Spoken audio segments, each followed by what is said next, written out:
Hello and welcome to the third installment of Duran Gray All Songs Reviewed. In part 2, we just finished off with Six Ugly, which was the EP before Vulgur. Today we'll be reviewing the next 3 albums, Vulgur, Withering to Death, and The Marrow of the Bone. Now, Vulgur is an album I always wanted to own. Back when I was discovering Duran Gray, Withering to Death had just come out, and I was actually able to buy that album at a CD store. And I don't know if people remember those devices where you can hear samples of CDs, but on these devices there were samples of Vulgar's music, and they were actually available to be listened to. But the CD itself was never available at that store. Withering to Death would come with a DVD that featured small snippets of live performances of songs from Vulgar. So most of my experience with these songs is like from samples. And looking at the song list, I have heard most of these songs, especially in the future as I got internet. But I haven't heard a lot of these in a long time. Personnel for this album is extremely small. We have Tatsuya Sakamoto as producer, and that's about it. No mixing or mastering credits, so I'm guessing Duran Gray might have been doing all of that themselves. Well, let's see how this one holds up.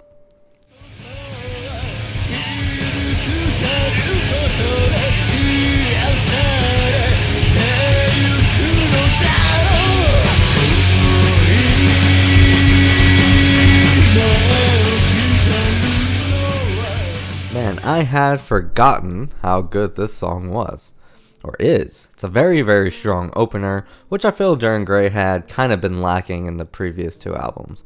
The guitar work here is really stellar as it will break into tremolo picking and end with a melody that overlaps with the final chorus. This might just be me too, but I really like how raw the drums sound. Also, I have a bit of a Mandela effect with this entire album. I don't know if it's a result of Mandela effect or just false information that was on the early internet, but I remember seeing composer credits for this album, and I remember seeing a composer credit for Toshiya on this one. But now when I look for credits to any song on this album other than the singles, it's given to Duran Gray as a band. But now that Duran Gray has given up on individual credits, I think it would be fun to speculate who the main composers of these songs are. And for this one, I'm going to go with Koru. Also, the grade for this one gets an A+. This one is way better than I remember.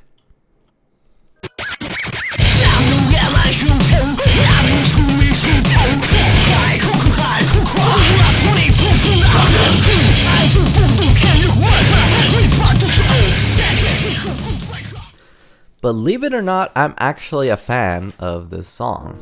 I've seen them use this song as a crowd pumper, and it works really well in that regard, and just as a normal song to listen to, it works pretty well too. The lyrics are quite unique as it's about chaos inside of a modern empire, and honestly the lyrics are pretty relevant today.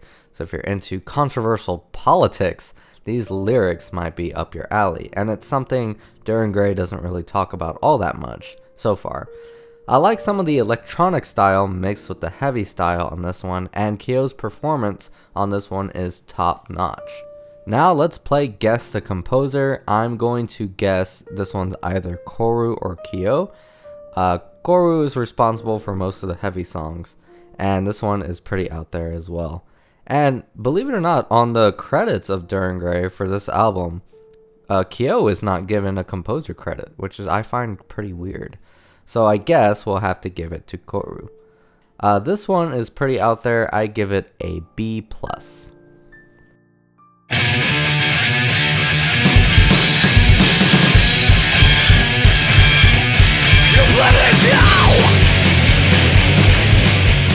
Alright, this next one is about watching a movie, and I think you can take a guess what kind of movie it is.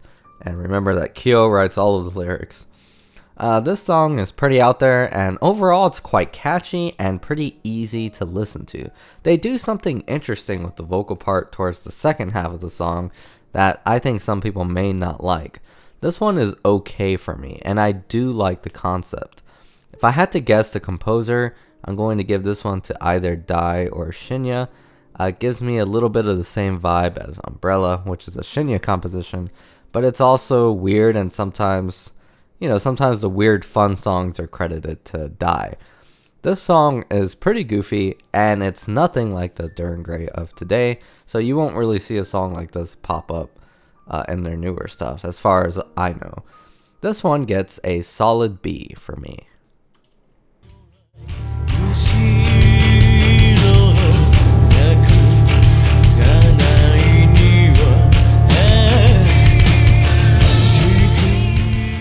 This next one is pretty interesting, and this time is actually the first time I've heard this song.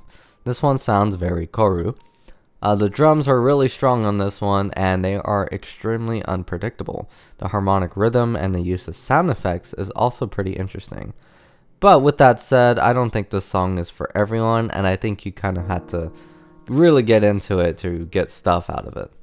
But I think it's a solid song. I think I'm going to give this one just a solid B also.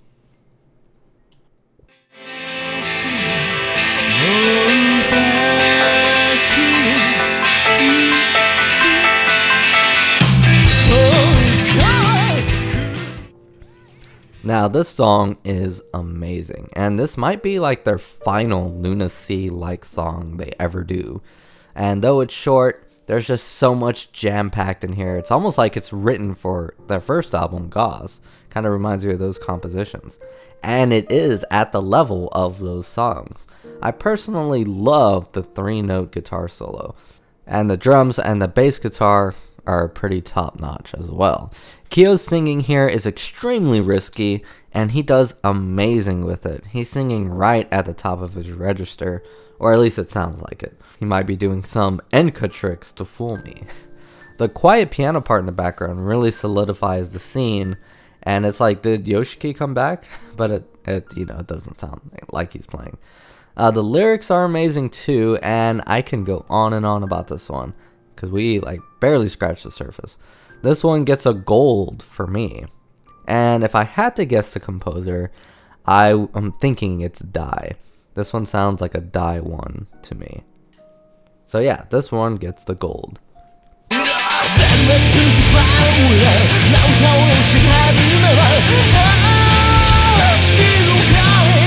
So up next we have Red EM, and this one is an amazing alternative rock sounding song. All parts are written at an extremely high level, and they play around with rhythm too. After the first chorus plays, all of the instruments just fall off of each other, and it sounds like organized chaos. As far as I know, because I haven't heard their most recent stuff, but as far as I know, the best guitar solo of Duran Gray has to be in this song, in my opinion. I think this is the best guitar solo they've ever done. This song also has a really good bass guitar part, and it's really rough sounding, kind of like Death Valley, that Bottom of Death Valley song. I really like that tone. I have a Mandela effect for this one too. I remember looking up the composer credit for this song and seeing Kyo's name as the composer. But honestly, if you listen to this one, it sounds totally something that Die would write. And even fans speculate that this one is written by Die. This one gets the gold for me too. And it is one I can just keep going on and on about. Just like the last song, we barely scratched the surface. So yeah, this one is a really good song.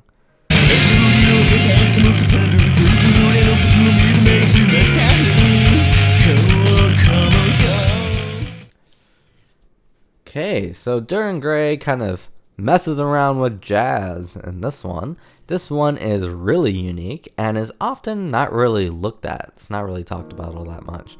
This song is Duran Gray messing around with genre, as we have some jazzy sounds and rock grooves, and this one's just a genre minefield. And it has a hybrid of a vocal style that's kind of like R&B and, jazzy, kind of mixed with what Kyo normally does. If you're a genre snob, then this song is your worst nightmare. But for me, it's really cool. I love the second verse where everything just transitions to jazz for a bit and then gets back into rock. It's pretty crazy. The lyrics in this one are also interesting, as again, they're going for more social issues. Kind of like in the area of the Third Empire. This one for me gets an A+, but as far as who wrote it, I have no clue. It could be any of them. But if I had to pick one, it's Toshia, the bass player, mainly because a lot of the jazzy stuff comes from the vocals and the bass guitar. Drums aren't really doing that much jazz, and the guitars don't do that much like big 7th chords, but the bass guitar is doing a lot of jazz stuff. So if I had to guess at gunpoint, I would say this is a Toshia song. Very jazzy. Give this one a good old A+.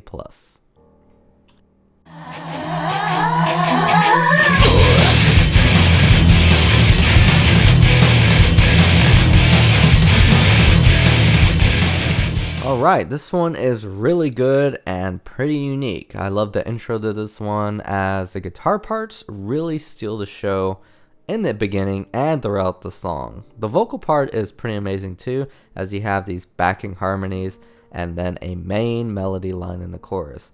I also love the song's quick tempo, but the part that really stands out is the bridge. There's this really cool guitar rhythm with a clean guitar that mixes with this falsetto vocal from Kyo and a really crazy deranged bass line. Though the guitar parts are really excellent, the drums and the bass guitar in this song are also pretty powerful.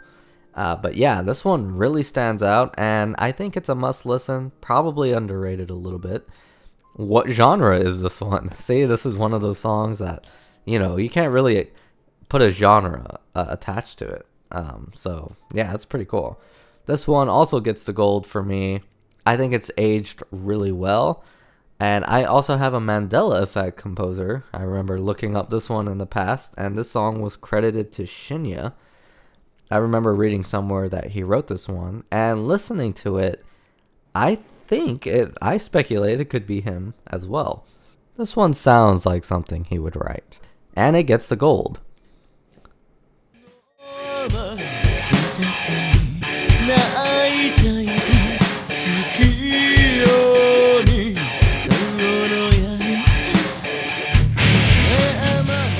Alright, Kasumi. This one is really good and probably underrated as well. This is not really one I've really heard. I really like the 6/8 timing of this one, and the rhythm gets really jumpy on the choruses, almost like it can break at any moment.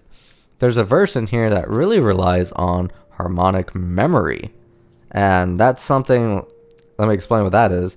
That's something where the melody will synchronize on what the listener has heard before rather than what's going on at the moment. Kind of an optical illusion, but with music.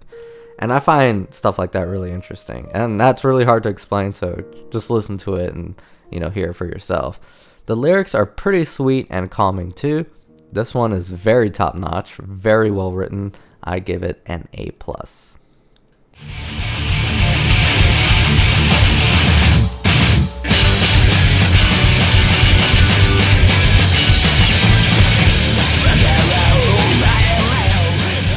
This one is kind of an odd addition to the album. It's kind of like a more pop-like song, but Kyo is singing in a gravel type of voice. This one is also really short, clocking in under 2 minutes. And lyric-wise, it's apparently one of the few songs Kyo writes about himself, as it's about going deaf in one ear, so it gets personal in that regard. Which is funny because it's a personal song, but it kind of sounds joyful.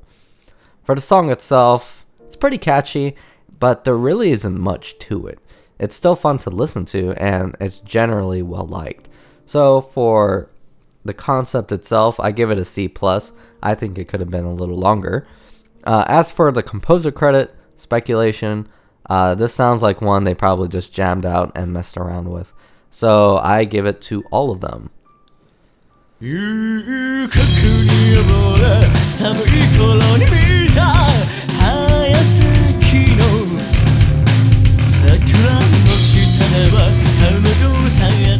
Alright, up next we have another alternative rock sounding song, and whenever I hear stuff like this, I just hear, it's composed by Dai, like in my head. This one actually gets a credit. since it was a single for the album release. So it actually is composed by Dai. We have that verified.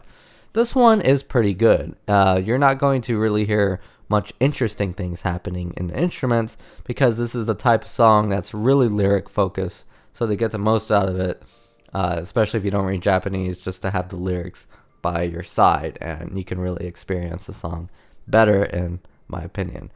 The lyrics are really good on this one, and you'll get some really good imagery with city lights and a memory of a grassy blue sky and time progressing throughout. It's a really beautiful scene.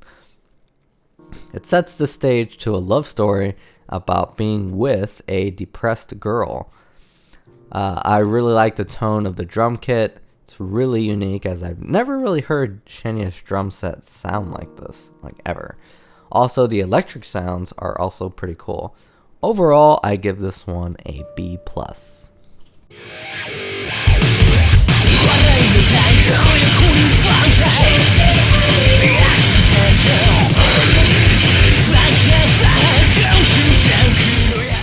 Now we have New Age Culture, and this one is weird instrumentally.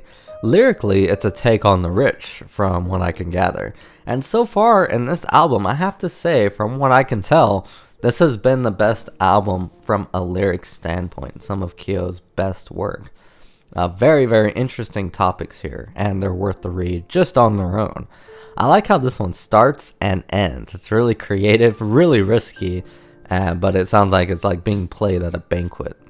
So that's pretty cool. It would have been really cool if at the end they edited booze. Like, that would have been really cool. But I guess they're going for that effect that, like, the rich just don't care even if you call them out. I like the synthetic drums and the synthesizer in this one, as well as the vocal part. Kyo seems to have a lot of fun with this one, and it sounds like the other members are backup singing on this one as well. This song also gets a B+ for me. You can tell they had a ton of fun with this one, and it's pretty pleasing to hear.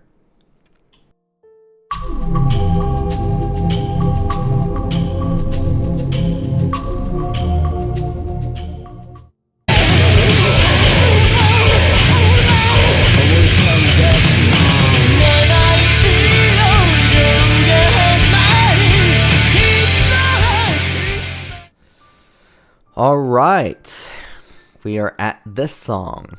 Likely had to put a viewer discretion on. Some people consider Obscure the best Duran Gray song of all time, and for good reason.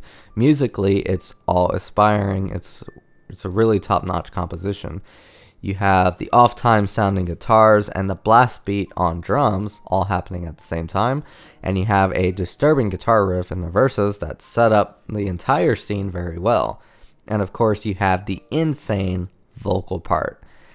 Take this one to your vocal coach and tell them that you want to sing it, and see what happens.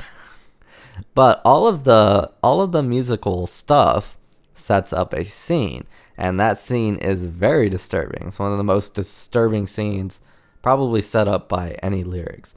If you've seen the music video, you'd know that it's notorious for being one of the most vile things allowed on the internet. But the lyrics paint an even more disturbing picture. There's a term in there I'm likely not allowed to say, so there's like some really bad stuff in the lyrics.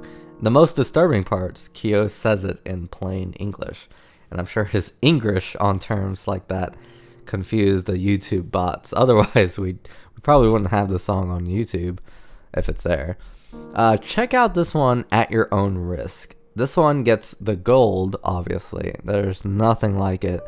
And if I had to speculate the composer, I'd have to go to Koru, as it's likely one of the main reasons he becomes the main composer for their feature song. The success of Obscure and how well it does for them. They bring it with them even long past this album. So yeah, this one gets the gold.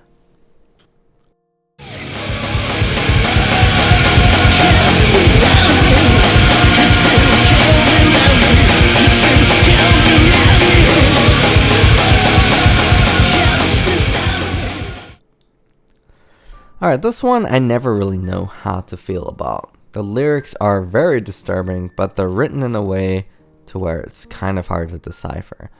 As a song, you actually get a fun, similar vibe to New Age culture, and I actually really like that vibe. You also get a clean double fill from Shinya, where he's using doubles. They actually mute all of the instruments just so you can hear how clean the doubles are, and that's pretty cool.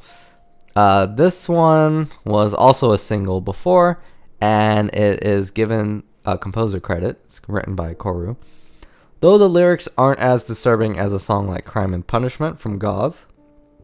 It's written by the same author.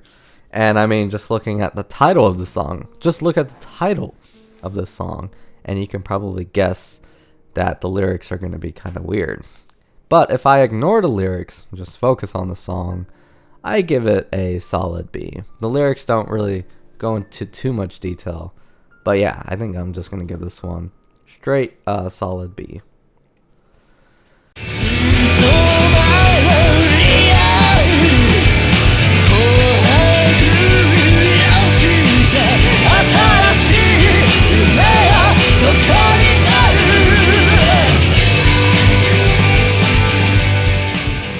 Alright, I think every fan of a band has like a favorite song that no one really talks about. It's kind of underrated, and this one is mine. Now let me try to sell you on why I think this one gets the gold. Let's start with the lyrics. Lyrically, it feels like a continuation from Drain Away, where in that song he's longing for the anonymous girl and looking forward to being with her. And in this one centers around accepting the fact that he won't be with her.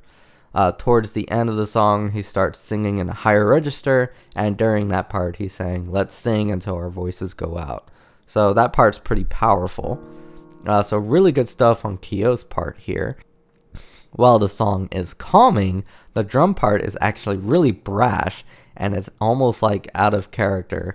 Like the song is kind of calm, but Shinya is going kind of crazy on the drum set, and it almost sounds like frustration, almost like inner frustration, which I don't know if that was what they were going for, but that works pretty well here. Guitar work is top notch here, and you get this really bluesy screaming lick in the bridge. And finally, the ending. This is one of my top endings of all time in rock, and I'm not just talking about J-rock. Kyo says bye bye and ends with this minor chord. He doesn't say it like I did, but he says bye bye and ends with this minor chord. Really sweet, really good ending. Like, I advise, if you're a musician or a composer, like listen to this song and listen to the ending. It's really, really sweet. It's so sweet that this ending ends the entire album. So that's a really good way to end your album, with the best ending of the song. So yeah, this one gets the gold. I'm curious to what people think about this one in the comments. But yeah, this one gets the gold for me. I totally get why people will say Vulgur is one of Duran Gray's greatest albums of all time. And I put it up there as well. They were out of the nest from Gauze. They put their skills to the test, and it got them here to rival and maybe even surpass their first album. Gauze received so much backing, so much help from composing and arranging, and this one is really all on their own, and it's like on par with their first album. And honestly, this album and Withering to Death might be my favorite era of Duran Gray.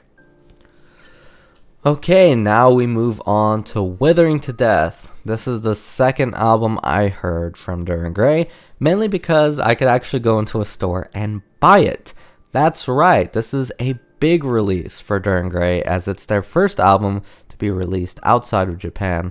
And since it's a big release for them, our personnel gets a little bigger. Dynamite Tommy returns as an executive producer for this one, and former producer Tetsuya Sakamoto jumps to mixing, recording, and mastering, and Yoshinori Abe is co-producer. Now, who is the main producer, you ask? Why, it's Duran Gray themselves. They are credited to main producer. Let's see how their first global release holds up today.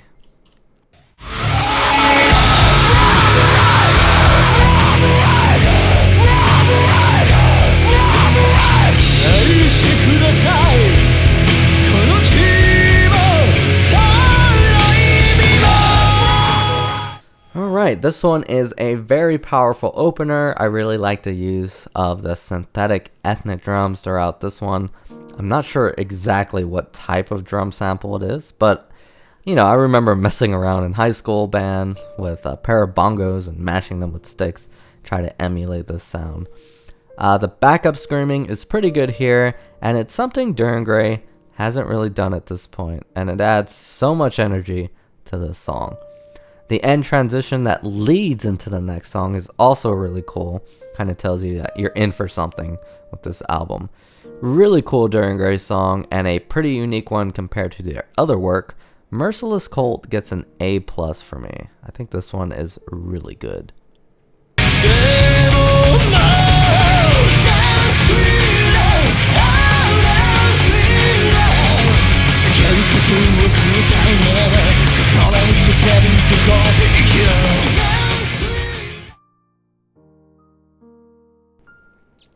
Alright, man, I haven't heard this one in a very long time.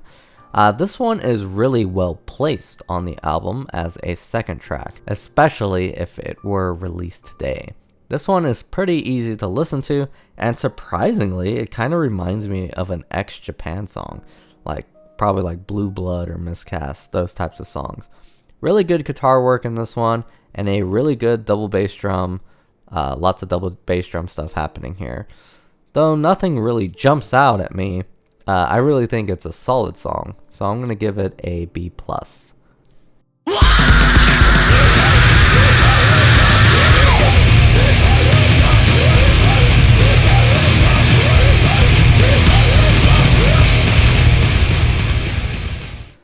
Now for Saku, or New Moon, you might have heard it from the Twilight movie. Just kidding, the song was not there. I doubt they would allow any Duran Gray songs in modern movies. This is my current alarm song, so yeah, that's right. I have trouble waking up, and I'll often rotate between this one and some other Duran Gray songs as well. I think in this phase, you can hear Kyo really screaming his head off here. And I really like how distinct the choruses are from the verses, as they're very melodic and still pretty intense, even though he's not screaming. I remember this is one where the music video actually came with the album. Different countries had different music videos that came with our album. The US had this one, UK had Dead Tree, France had Heartbeat, and South Korea had The Final. Though I'm not in love with this song, I have kept it with me throughout the years. I mean, it is my alarm. So I will give it an A-.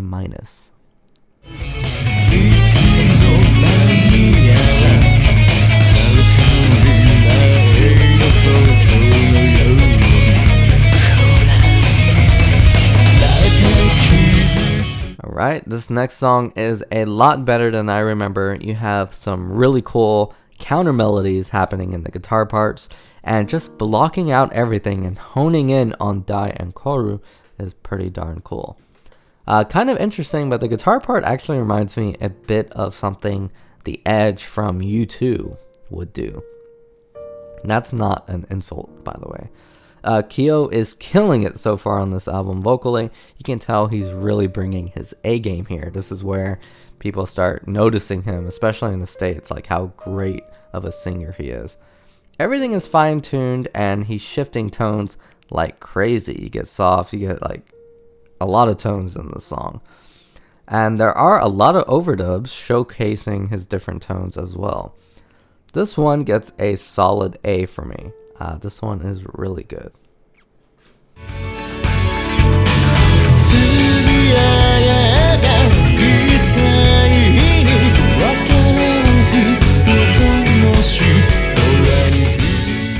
Alright, this next one kind of complements the last one. There's this YouTube vibe I'm getting from the guitar work of these last two songs.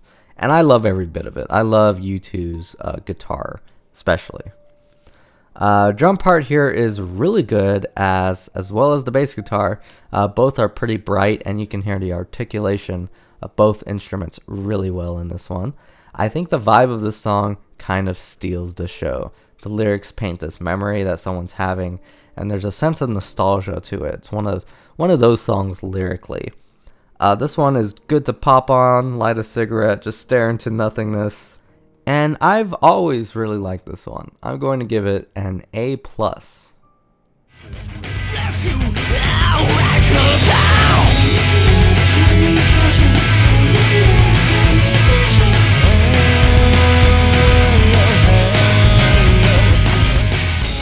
Alright, we've had jazz, we've had pop, but now Christian rock? Maybe. This one actually plays around with a lot of genres, and we have that rap-like sound that was present from Six Uglies, that song called Children, and there's also some punk motifs in the vocals, and we also have Jesus. Loving the guitar work in this one.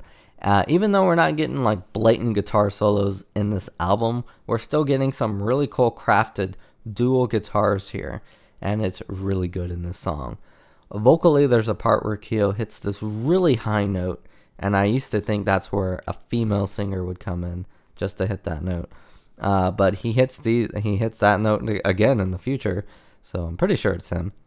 I used to actually not like this one when I first heard it. I thought it was a little cheesy, shouting Jesus Christ, rock and roll over and over.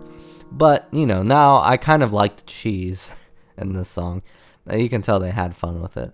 And it's a really good experimental track. I give it a solid A.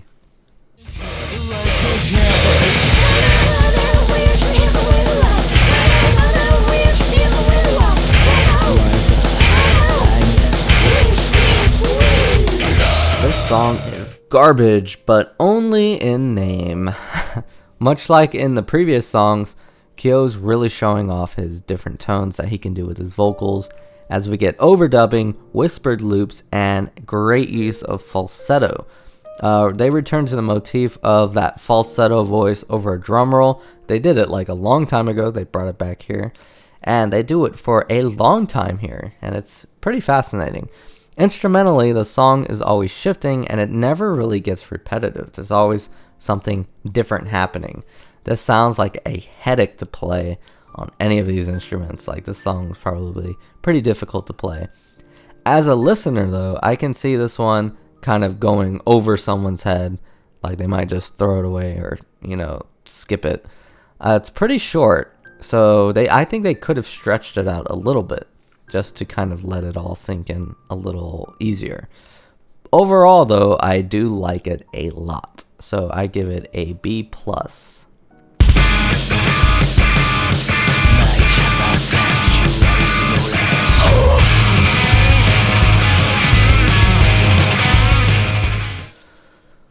Okay, believe it or not, this is the third Duran Gray song I ever heard. Yeah, the first time I heard Duran Gray was off a burnt CD filled with a bunch of classic rock, and randomly Cage, Heartbeat, and this song was on there. And I actually did not like this song the first time I heard it, especially compared to the other two.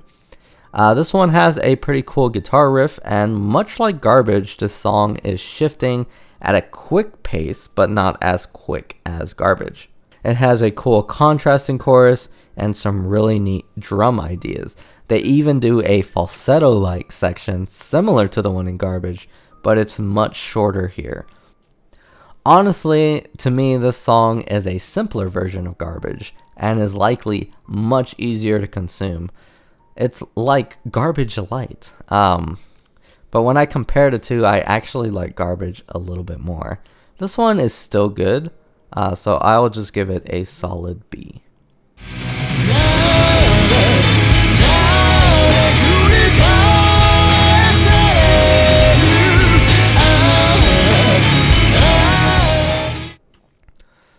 Alright, this one is easily a gold, and it's probably one of my favorites of Duran Gray in all of their songs. Even if you just listen to the first 5 seconds of this song, you'll hear an awesome bass groove, intricate drum groove, and a guitar melody being played over a guitar ostinato. So just right off the bat, it's like really well composed. Then the vocals come in, and you know you're in for like a real treat. Really contrasting between the verses and the choruses, as you'll get those really dangerous sounding screams once the song gets going. And I think the elephant in the room, at least in my small room right here, is those really dangerous sounding screams. If you watch a tutorial on someone trying to teach you how to scream properly without damaging your voice, you can tell that Kyo probably threw the middle finger to all of that and just screamed his lungs out. I'm sure he's doing like breathing and stuff, but he's trying to get the most emotional screams out, sacrificing his voice. And what you get, is these really, really bright screams. And they always sounded, at least to me, they sound better than the proper way. But damn, they do come at a price, and we'll see that probably later. You can hear it on full display in this song, and it doesn't help that this song, they performed this song the most when they were playing this album live. Other than the vocal part, there's some really cool triplet stuff happening with the instruments and the melodies within the guitar part. They're just kind of breathing, kind of like a main melody. Yeah, this is a top tier song, and I really like how the melodies and the verses don't repeat. So the melodies in both the guitar and the vocals are just like kind of pulsating. This one is a top tier song.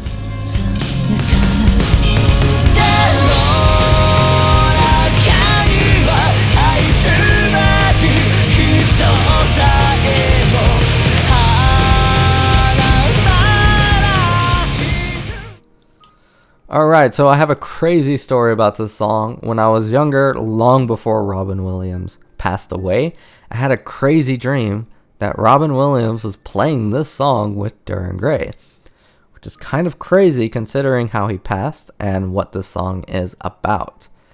If any song shouts like single, like this is the song that's going to be on the radio, it's definitely this song. This one is very easy to listen to, and it's very vocal, and the song structure is not too crazy, like the previous three. The previous three were kind of complicated in that regard. Drum part is pretty awesome, and you get these really fast triplets throughout the drum fills, and the guitar parts are also well written. Vocally, it's really good, especially when the bridge comes in and the song gets really emotional and Kyo hits the focal point of the melody. It's really great.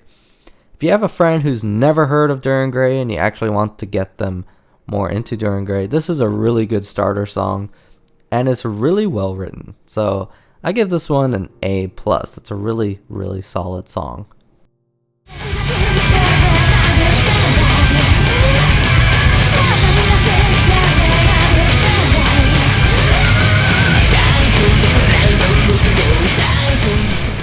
I remember looking up old reviews and old comments on this album, and people would always make the comparison to Marilyn Manson, and I think it's mainly because of this song and probably the next song too. I don't really hear it, but maybe you do. This one is probably my least favorite on the album, but it's still a decent track. I like the playfulness in the vocals and how he'll sing operatic, which is something we don't see all too much from Kyo. And I also like the guitar work during that particular part. This one doesn't overstay its welcome either. It's a bit short. It sounds like it could get repetitive, but they end it right where they need to. The intro is also pretty cool. This one, I believe, is also an alarm song of mine. This one is still a well-written track. I'll give it a B-.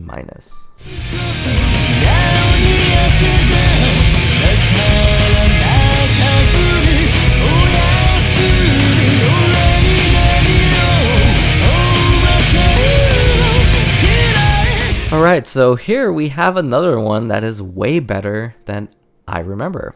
I love the chime sample that they use in the song. It gives the song a very strong characteristic and an identity. Like, as soon as you hear those chimes, you know exactly what song it is. The drums steal the show in this one. This is probably the most funnest drum part on the album. It's like someone told Shinya to just go crazy, and he did. Yeah, this song is actually one of their best drum songs, in my opinion, of their entire library. I actually think this one might be kind of easy to listen to as well. I like how the song builds, and though the structure is complicated, it's seamless. It's kind of hard to explain. It's like everything just goes right into each other, and it's done very well. I like the use of backup screaming on this one too, and I think this one might be a little underappreciated, and I think it's just as good as the final, which I'll probably get flack for that. I give this one an A+. I think this one's really good.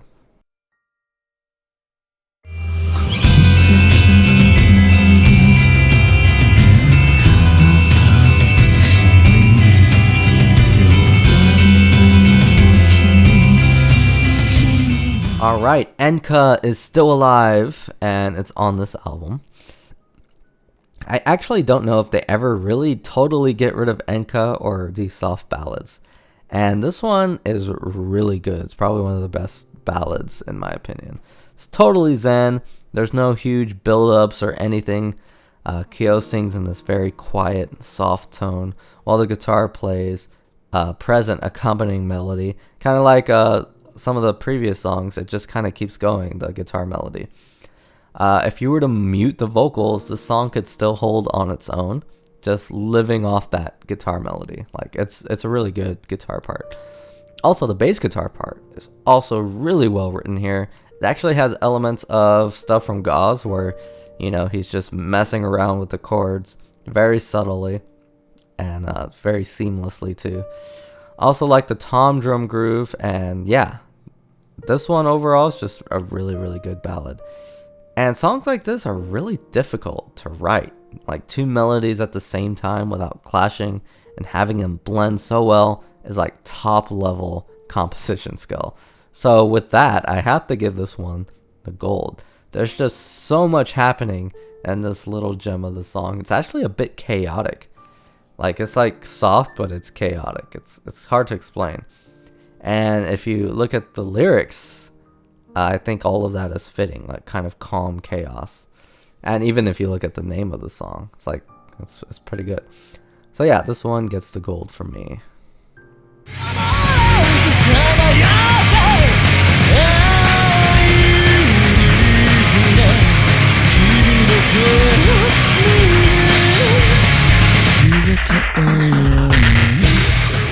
Alright, this is the second song I ever heard from Duran Gray, right after Cage, and this one still really holds up well as a top tier song. Some people actually don't like this song and say it's a bit overrated. So let me explain the genius behind it. This song is about a build-up, and once it gets to its climax, you get this really gut-wrenching scream that may be one of the best placed screams in this genre of music.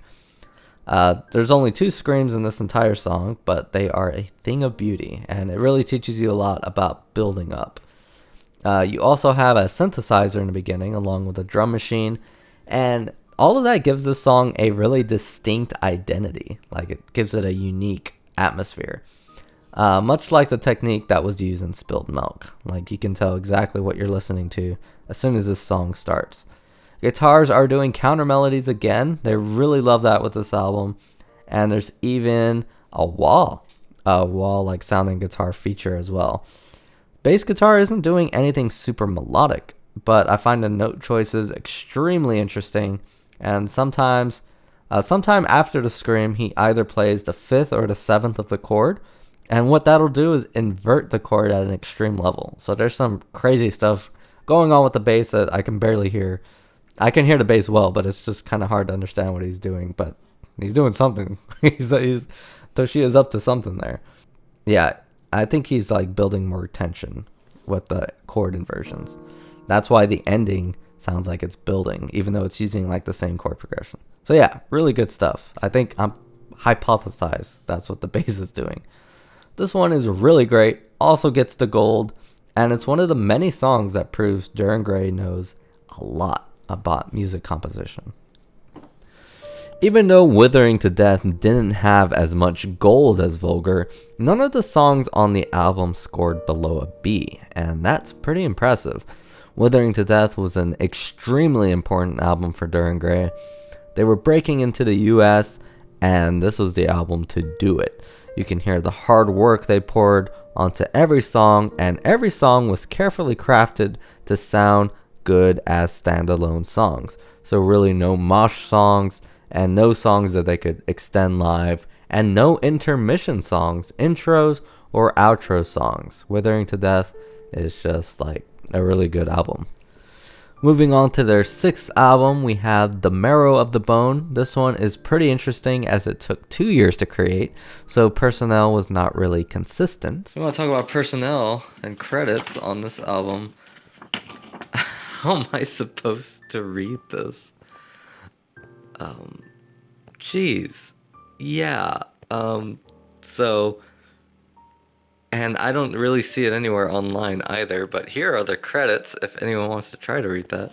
This whole thing, lyrics, it's like you can't read. This is one thing I don't like about Marrow of the Bone. It's hard to read the lyrics as you're listening to the songs, which is something I like to do. And for this video, I like to put the personnel credits, and, you know, it'd take me a good 5 hours, so I don't think I'm going to do it.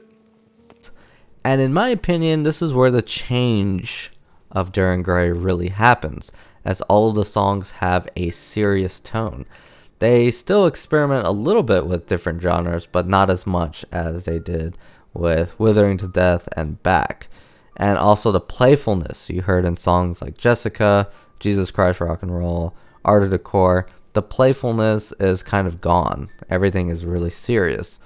They wrote this album while doing the Family Values tour. That's that famous tour that Korn used to do. Duran Gray still has a lot of creative freedom, even with this album. They're still composing, they're still producing. No signs of John Fieldman, so we are in the clear. Let's see how The Marrow of the Bone holds up.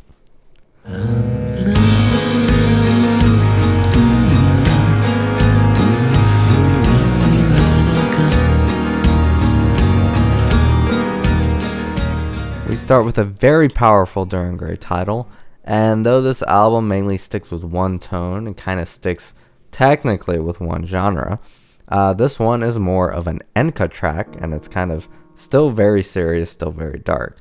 Kyo will sing very emotionally, actually similar to Mushi, so it's even more enka than usual. I think this one is probably as good as Mushi or better. It might be better in my opinion. I love the piano melody that makes the song, and it gives the song its identity, and I like the acoustic guitars that emerge in the second verse. The drum part in this one is also very well done, as the triplet fills complement the transitions. Bass part is really good on this one too. With the slower songs, the bass seems to be able to breathe more in these darker songs.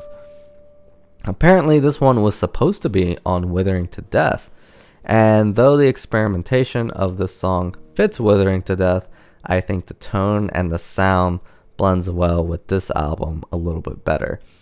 I give this one the gold. Actually, this one is actually really good, and it's a type of song that you won't get from other bands. Like, I feel like you can get only this song from Duran Gray. So I give this one the gold.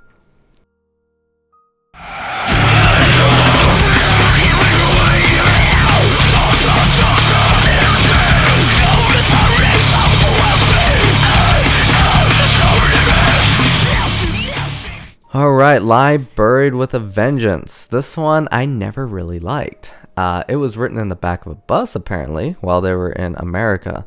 And while this one has a lot of energy and is very loud, I just can't find myself really latching on to any of it. The lyrics are pretty cheesy in my opinion, and I actually think it ends a little too early. I will give it points for having a nice song structure. Things shift. All parts are moving interchangeably. The song shifts periodically. But yeah, it's kind of like just kind of the run-of-the-mill. I give this one a C. It sounds a bit rushed, and maybe this one was cut for time.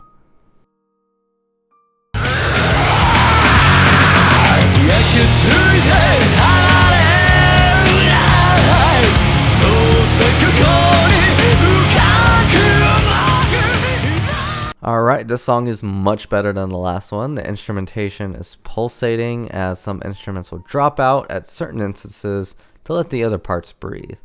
I really like the singing on this one, and I like how one note in the chorus is like slightly flat, or there's actually, what it actually is a clashing between a guitar part and a vocal part. So it's like a purposeful clash, and it happens every time. So that's how you kind of know they're doing it on purpose.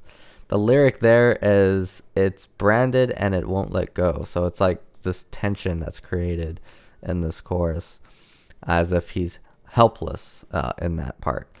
And you won't really hear stuff like that done today. I'm sure if artists decided to do something like that on purpose, the audio engineer would like pitch shift and auto-tune something just to make that clash go away. But that clash is intentional and it needs to be there. I'm always fascinated with stuff like that. Overall, I think the song is pretty solid. Other than the clash thing, there's not really anything else that latches onto me. I give this one a solid B.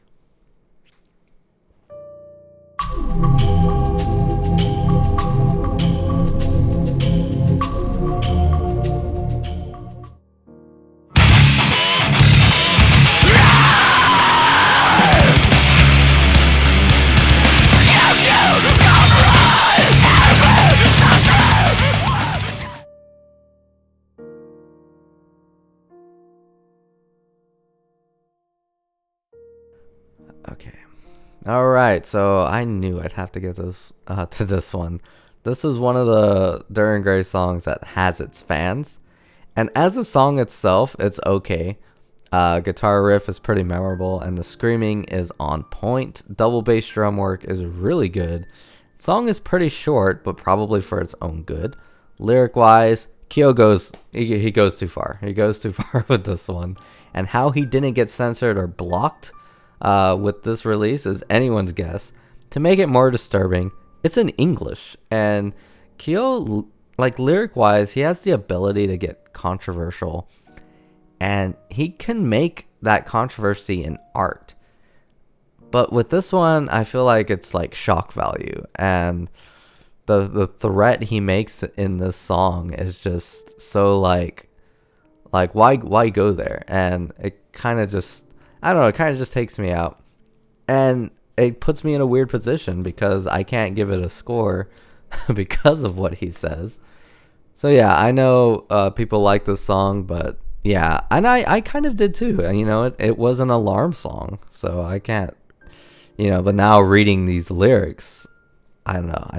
I can't score this one.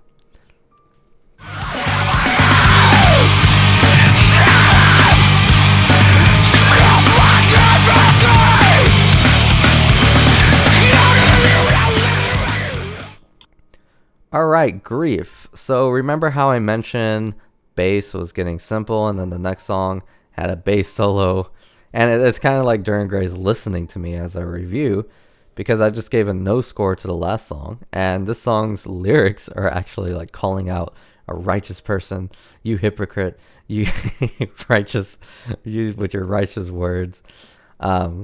So that's pretty funny. I actually like this song a lot. It reminds me of Third Empire from Vulgur. In fact, it's kind of the same song structure.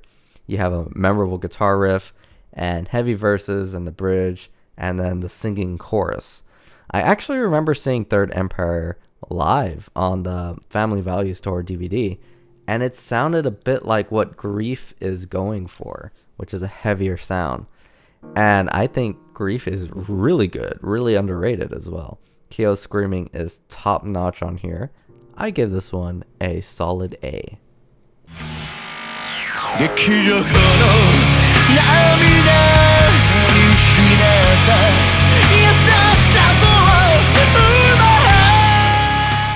So this one is between an A+ and a gold for me. So let's discuss and let's see where it goes. The guitar parts really stand out on this one. The main riff is pretty cool, And then the guitar actually has the main melody right before one of the choruses. It's not like a long guitar solo, but it's pretty nice, short, and sweet. Drums are really cool, and I like how they go ballistic at the end, almost like the song is falling apart. I remember, at least on my copy, there's an audible peak and during that part, but when I hear it online and on different sources, I don't really hear the peak anymore. With that said, I remember liking the peak because it added a whole falling apart. It added to the whole falling apart motif. Vocally, it's phenomenal, and you have this mix of emotional enka, as Kyo will really strain his voice, often not reaching the targeted note until the very last second. So that's really cool. And then he starts screaming. I think for the vocal part, I think that's what puts it over the edge to me. I really like the style of the guitars. It's almost like a Spanish electric guitar. It's kind of cool, kind of Santana-esque. Yeah, I guess it deserves the gold. There's a lot of genre bending and really cool stuff with the vocals. This one is actually their single feature, or what I would call like the radio song of the album. And I do like it better than the final, which was their radio feature on their last album. But I think the final is a lot easier to listen to, and this one is a bit complicated, so it might have been a little risky to make this one the feature song. But in my personal taste, I really like it. I'm gonna give it the gold. Yeah, I think it deserves it. Might be a little too good for the radio.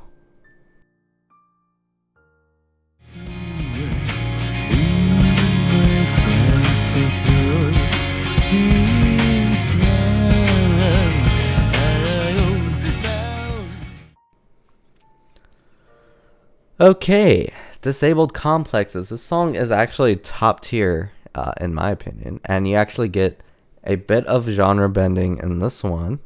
You actually get a little bit of funk in the first half of the song, and in my opinion, the best way to experience this song is to read the lyrics as you're listening, because they're actually all in English, but his accent can be a little difficult to understand. Once you understand the lyrics, you really get like the full picture of this song and the helplessness and the contemplation of really becoming a psycho, as the song puts it. The guitar riff is pretty memorable, and the synthetic echo drum really gives the song like a pretty good distinction and an identity. Overall, I give this one an A+. It's out there, and it's not really considered a gem, but I think it's really unique, and it has a really unique concept. And I think they pulled it off extremely well.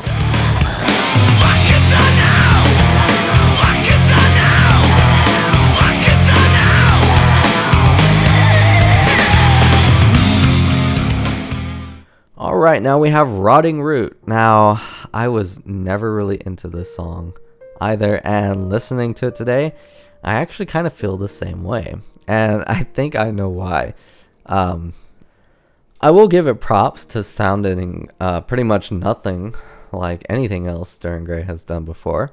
And it sounds actually a lot like stuff other bands have gone for. Much like a mosh song, this song kind of just has one level and it just stays there to build this atmosphere. Even though it's dark, it can be kind of calming. Guitar parts are okay, but not as interesting as the other guitar parts on here.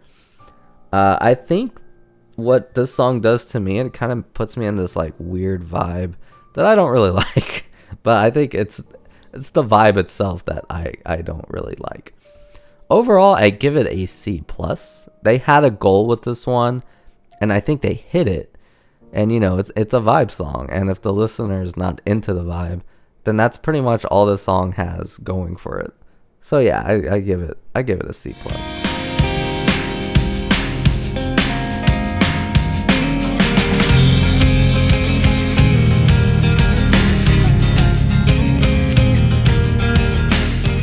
We got Spanish guitars. Yep, they're back for this song. So they're still experimenting.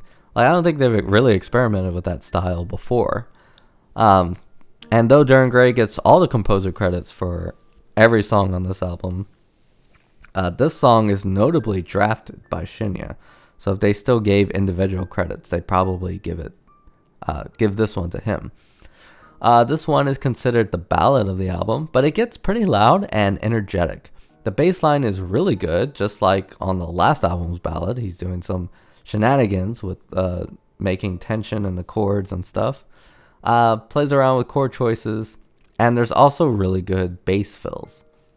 Spanish guitar melodies are really good, and this might be my favorite guitar track on the album so far. Lyric-wise and vocally, you get something really great. All the lyrics are in Japanese, so everything sounds very smooth. And I really like the scenes that Kyo makes with his lyrics, like when he's talking about memories. This is another nostalgia-centered lyric. You kind of imagine this foggy night in this country, and it's really beautiful. I love the false ending with this one, and how it returns with anger. The ringing of the guitar comes like in the right ear, and then Kyo will scream, and that comes in on the left ear. It's a really well-placed scream, almost as well as Heartbeat. I think I give this one the gold. It's a really good song. So yeah, this one gets the gold pretty easily.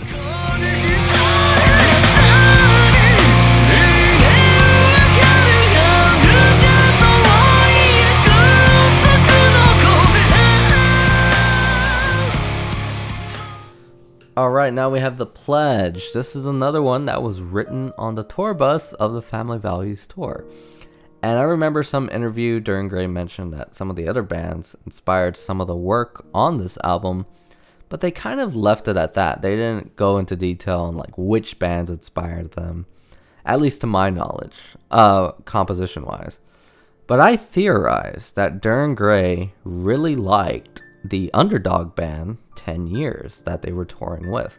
And when you hear this song, you kind of hear the vibe that 10 Years goes for in just about like all of their songs.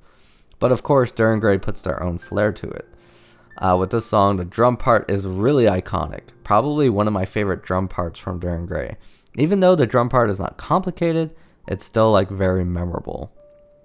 Guitars are really melodic on this one, and they really complement Kyo's vocals.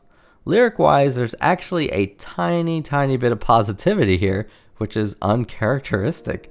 But it's pretty interesting, and it doesn't go all the way to positivity, but it kind of touches it, and it's kind of cool to see Kyo's lyrics doing that. The vocal part is really top tier. The high notes on the chorus are just miraculous, and the bridge, really good. Vocal-wise, I think is one of their best, and I believe Duran Gray, this might be like one of the best vocal songs they've done ever. As a song, I actually feel it's a lot easier to listen to than Reign of Violation or Ryokujo no Ame, I believe that's the Japanese way. I think it's better or easier to listen to than the other song. This one is a must hear. So yeah, we have another gold on this one. 2 golds in a row. Can Duran Gray keep it up?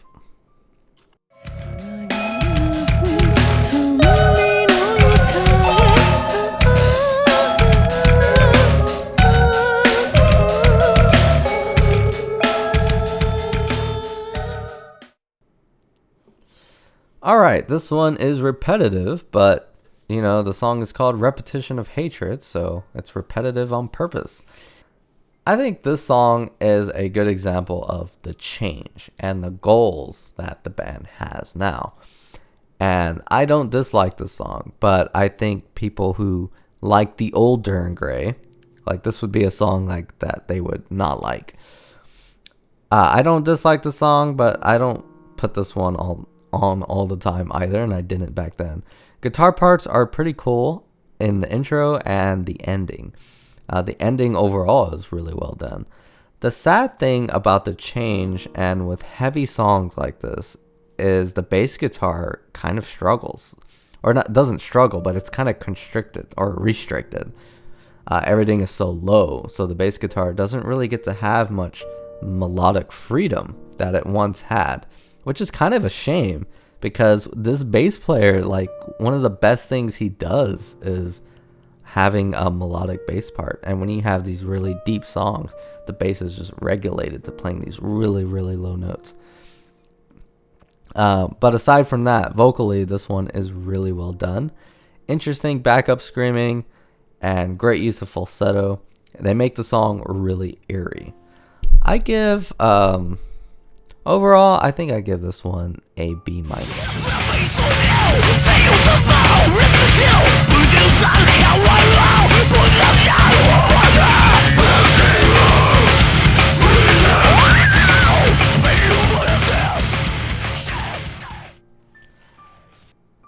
Alright, Deeper Vileness. This song was written about the other bands they were touring with, calling them fake rock wannabes. Maybe. I'm sure they encountered like some arrogance from other bands there. Maybe it seeped into this song. But onto the song, I think on this album, this one is the most difficult to listen to. That's right. Maybe even too difficult to listen to. It's not very linear. It changes constantly. And sometimes the repeating parts have different vocal melodies. And, that's pretty tricky. I like the ending, and I could appreciate the amount of shifting in the song. But overall, like the tone and just the song style just is not really for me. I think the lyrics are a bit immature compared to the last songs, including Repetition of Hatred. I think Repetition of Hatred kind of has the same vibe, but this one is kind of like more immature. Vocally, though, it's really good. I think this one's kind of hard to rate because you have like shifting stuff. I think it might go too overboard in shifting, honestly. But I think I give this one a C+. I think someone else might appreciate this one more than I do.